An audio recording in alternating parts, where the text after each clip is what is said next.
Hello hi అందరికీ. ఈరోజు వచ్చేసి సింపుల్గా ఎంతో టేస్టీగా నా స్టైల్లో చికెన్ పకోడీ ఎలా చేయాలో చూసేద్దాం. చాలా సింపుల్ అండి, చాలా ఈజీ కూడా. మన ఇంట్లో ఉన్న వాటితోటే చాలా సింపుల్గా చేసేసుకోవచ్చు ఈ రెసిపీ. నేనైతే ఇక్కడ 100 గ్రామ్స్ చికెన్ అయితే తీసుకుంటున్నానండి. 100 గ్రామ్స్ సాల్ట్లో బాగా వాష్ చేసి తీసుకోవాలండి చికెన్ అనేది.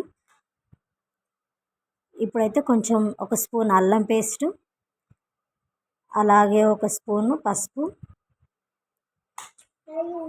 అలాగే మన రుచికి తగ్గట్టు సాల్ట్, మీ రుచికి తగ్గట్టు కారం. నేనైతే ఇక్కడ 1 స్పూన్ కారం అయితే తీసుకుంటున్నానండి. అలాగే ఒక స్పూన్ గరం మసాలా అండ్ జీలకర్ర పొడి, అలాగే ఒక నిమ్మకాయ. మీ ఇంట్లో చికెన్ మసాలా ఉంటే అది కూడా యూజ్ చేసుకోవచ్చు అండి. నేనైతే ఇక్కడ వేయట్లేదు. నేనైతే ఇక్కడ 2 స్పూన్స్ కార్న్ఫ్లవర్ అయితే తీసుకుంటున్నానండి.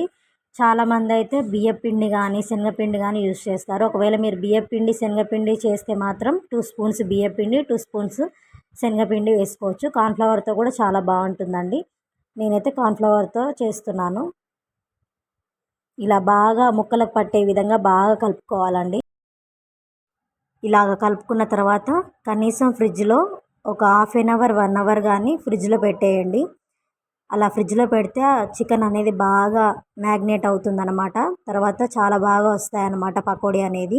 ఫ్రిడ్జ్ నుంచి తీసిన తర్వాత కూడా ఒక 10 నిమిషాలు పక్కకు పెట్టేయండి.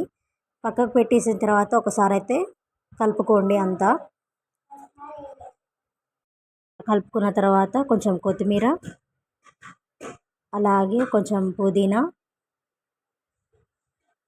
అలాగే కొంచెం కరివేపాకు వేసుకొని బాగా మిక్స్ చేయాలన్నమాట. ఆలోపు అయితే మనం గ్యాస్ మీద ఆయిల్ అనేది పెట్టేసుకోవాలి. ఆయిల్ హీట్ ఎక్కగానే మనం మ్యాగ్నేట్ చేసుకున్న చికెన్ని అందులో వేసేసుకోవాలి.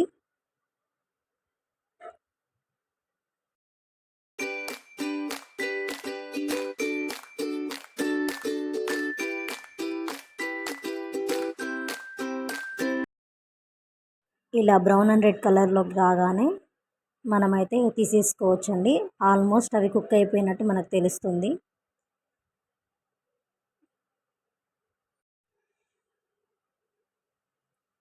తీసేసుకొని ఒక బౌల్లోకి అయితే సర్వ్ చేసుకోండి.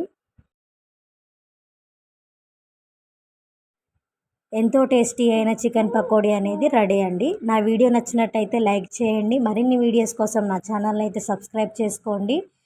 ఇంకా ఎంతో సింపుల్గా ఇలాంటి వంటకాలు కావాలంటే నా వీడియోస్ కింద కామెంట్ అయితే చేసేయండి. వీడియోనైతే చేసేస్తాం.